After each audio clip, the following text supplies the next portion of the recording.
কম সময়েই ধনী হতে চান? চাণক্যের এই 5 কথা মাথায় রাখুন। অল্প সময়ে ধনী হওয়া সবারই স্বপ্ন। মানুষও তাদের এই স্বপ্ন পূরণের জন্য কঠোর পরিশ্রম করে। বলা হয়ে থাকে যে যারা পরিশ্রম করে তারা একদিন না একদিন সফলতা পায়, কিন্তু অল্প সংখ্যক মানুষই অল্প সময়ে পরিশ্রমের ভালো ফল পায়। অন্যদিকে কিছু লোক কেবল হতাশা অনুভব করে, কারণ কঠোর পরিশ্রমের পাশাপাশি এগিয়ে যাওয়ার জন্য সঠিক কৌশল নিয়ে কাজ করা প্রয়োজন।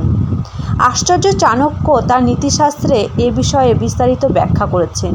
তিনি বলেছেন যে একজন মানুষ কঠোর পরিশ্রমের পাশাপাশি জীবনযাত্রায় কিছু পরিবর্তন আনলে ধনী হতে পারে।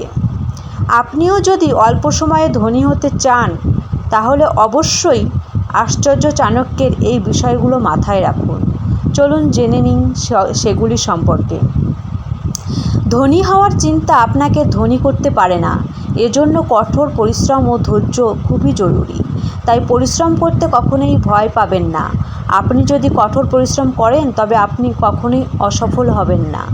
ধনী হওয়ার জন্য একজন ব্যক্তিকে তার জীবনের শৃঙ্খলা মেনে চলতে হবে। আশ্চর্য চাণক্যের মতে একটি সুশৃঙ্খল জীবনধারা একজন ব্যক্তিকে সাফল্যের পথে নিয়ে যায়। একজন সুশৃঙ্খল ব্যক্তিকে সফল হওয়া থেকে কিছুই আটকাতে পারে না। মিষ্টভাষী ব্যক্তিরা জীবনে দ্রুত সাফল্য পান। অন্যদিকে যারা কটু কথা বলে তারা জীবনে সবসময়ই ব্যর্থ হয়, কারণ অন্য মানুষ তাদের কথা ও আচরণে রাগান্বিত হয়।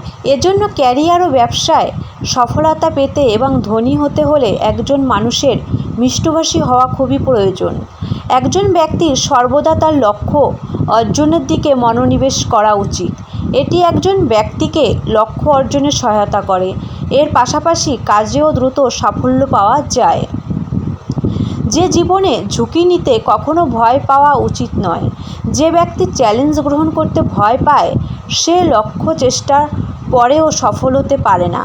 এই ধরনের লোকেরা কখনোই মা লক্ষ্মীর আশীর্বাদ পান না। তাই সাফল্য পেতে এবং ধনী হওয়ার জন্য ঝুঁকি নিতে ভয় পাবেন না। ধন্যবাদ।